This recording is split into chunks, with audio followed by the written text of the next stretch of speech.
Assalamualaikum warahmatullahi wabarakatuh. Perkenalkan, nama saya Raffi Nafi. Di sini saya akan mempresentasikan seminar hasil tugas akhir saya yang berjudul pengaruh beda ketinggian air pada basin terhadap efisiensi dan produktivitas destilasi air tenaga surya. Oke, adapun di sini latar belakang dari penelitian ini adalah pertama, kebutuhan air bersih dan air layak minum masih menjadi beberapa masalah yang terdapat di berbagai daerah, khususnya di Indonesia ya. Kemudian destilasi diharapkan dapat menjadi solusi alternatif sebagai penyedia air minum. Ya. Kemudian adapun rumusan dan tujuan penelitiannya, yang pertama untuk menentukan berapa ketinggian air dengan menghasilkan volume yang paling banyak rata-ratanya. Dan kemudian yang kedua, berapa volume destilat yang dihasilkan dan juga nilai efisiensinya.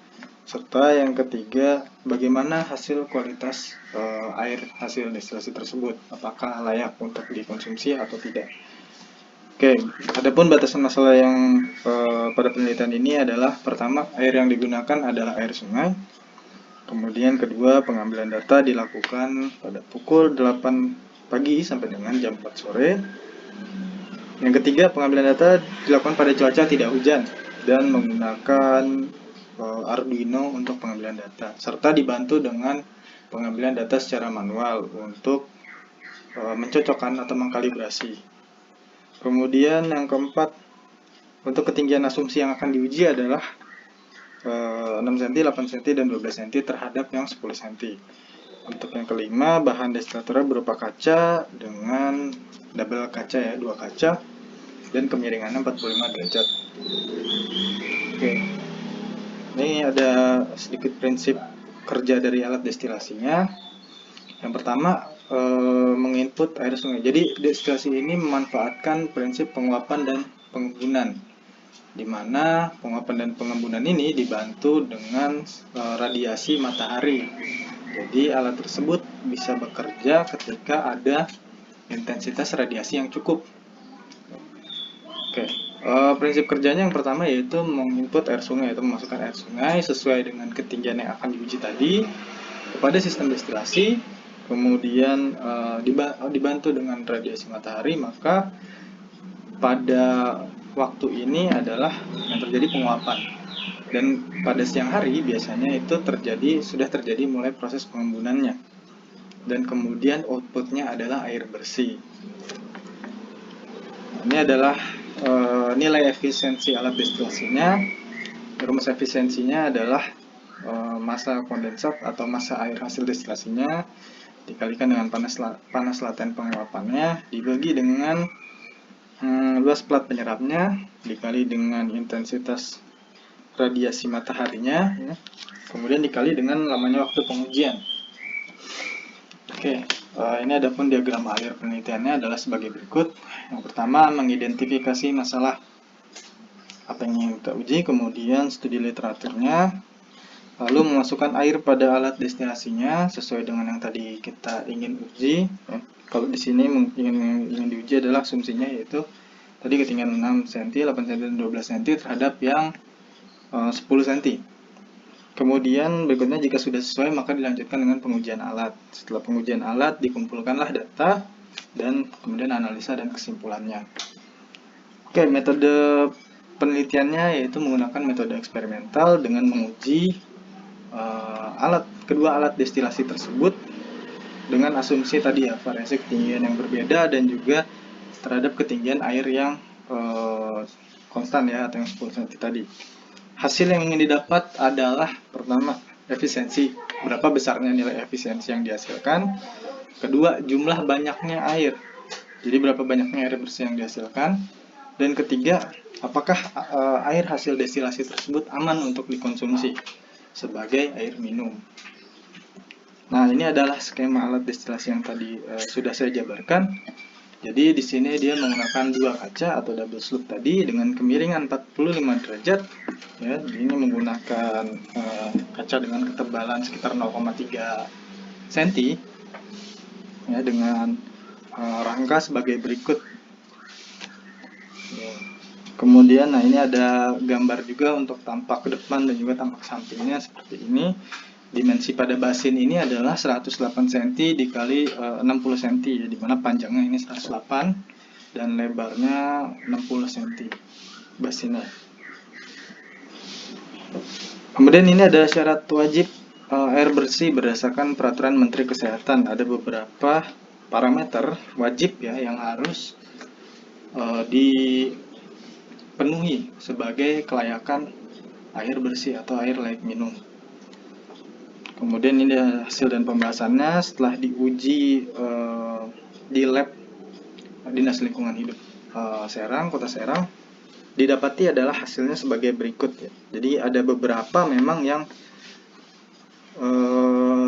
hasil dari pengujian destilasi tersebut ada menguntungkannya gitu, seperti nilai kekeruhannya itu yang sebelumnya 816 ya, nilai kekeruhannya dari air sungai tersebut, dan karena kadar maksimum yang diperbolehkan itu 5 nilainya, namun setelah dilakukan hasil destilasi itu nilainya turun menjadi 1,13. Nah, ini menjadi kategori aman untuk air layak minum. Namun di sini ada beberapa juga yang seperti pH ya, pH-nya turun untuk hasil dari destilasinya. Oke, kemudian ini ada perbandingan dari temperatur air ya. Jadi antara kedua alat tadi dibandingkan temperatur airnya, dan didapati bahwasannya temperatur air dengan ketinggian yang lebih rendah itu akan menghasilkan temperatur yang tinggi pada intensitas radiasi yang sama. Jadi apabila intensitas radiasinya sama, namun ketika dibandingkan kedua ketinggian tersebut, maka yang ketinggian yang lebih rendah lah yang intensitasnya temperaturnya lebih tinggi. Ya, seperti ini yang gambar yang kiri atas ini, dimana dia temperatur yang 8 cm lebih tinggi daripada yang 10 cm. Kemudian yang di sebelahnya yang temperatur 10 lebih tinggi daripada yang 12. Kemudian yang di bawahnya ini temperatur yang 6 juga lebih tinggi dibandingkan yang 10. Nah, ini kemudian ada perbandingan antara temperatur kaca dalam, temperatur udara dalam, dan juga temperatur air, dan juga hasil destilatnya. Jadi di sini didapati kesimpulan bahwasannya ketika temperatur kaca dalam itu nilainya lebih rendah daripada temperatur udara dalam atau ruangan pada basin, itu maka dia mulai menghasilkan destilasi. Jadi dimana dia mulai menghasilkan destilat seperti itu. Ya, seperti pada grafik di sini bahwasannya rata-rata seperti itu untuk dia itu mulai menghasilkan destilat gitu. Kemudian nah, ini ada perbandingan dari tiap waktu. Jadi ini adalah hasil rata-rata dari destilasi pada tiap waktu ya, dari mulai jam 8 sampai jam 4 sore, kemudian diambil lagi pada jam 8 paginya gitu. Nah, ini adalah hasil rata-ratanya, dan dapat terlihat bahwasannya untuk ketinggian air yang 8 cm ini lebih unggul dari segi rata-rata ya, selama 3 hari pengujian itu lebih unggul dibandingkan dengan yang 12 dan juga 6. Oke. Nah, ini juga ada nilai efisiensinya. Jadi bisa dilihat rata-rata nilai efisiensinya itu adalah untuk ketinggian air yang 8 cm itu 51,16 ya, dan untuk yang 12 cm itu 38,01, dan yang 6 cm ini 36%. Ya, jadi sudah jelas yang lebih unggul untuk perbandingan ini adalah yang 8 cm-nya. Kemudian ini ada persentase rata-rata peningkatan hasil destilasi. Ya, adapun rumusnya adalah selisih air destilasi dari tiap waktu dibagi dengan hasil air yang 10 cm selama 24 jam. Ya, jadi ini merupakan perbandingan dari tiap waktu, di mana selisihnya tersebut atau selisih volume airnya ya, selisih volume air yang dihasilkan ya dikurangin dari yang variasi dikurangin ke yang konstan tadi. Seperti contoh, ini kenapa hasilnya ada yang positif dan negatif? Itu karena yang positif itu hasilnya yang variasinya lebih unggul dari tiap waktu ya. dari tiap waktu tersebut lebih unggul dibandingkan dengan yang dibandingkan tadi atau yang 10 cm tadi. Adapun yang negatif di sini karena memang hasilnya itu lebih unggul yang pembandingnya daripada yang akan diujinya, yang asumsinya tadi.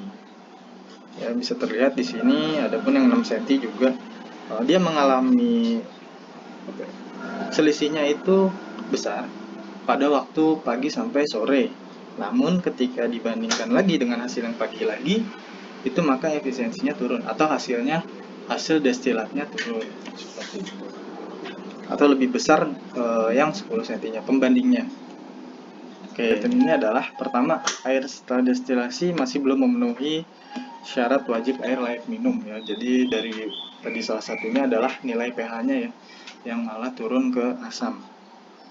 Kemudian nilai rata-rata efisiensi tertingginya pada ketinggian air 8 cm terhadap yang 10 cm itu yang paling besar ya, jadi dengan nilai 51,16% nilai rata-ratanya.